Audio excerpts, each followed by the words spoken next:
எங்கே வாழ்க்கை தொடங்கும், அது எங்கே எவ்விதம் முடியும்?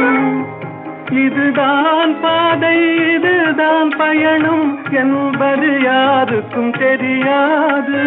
பாதையெல்லாம் மாறி வரும், பயணம் முடிந்துவிடும். மாறுவதை புரிந்து கொண்டால் மயக்கம் தெளிந்துவிடும். நினைப்பதெல்லாம் நடந்து விட்டால் தெய்வம் ஏதுமில்லை. நடந்ததையே நினைத்திருந்தால் அமைதி என்றுமில்லை.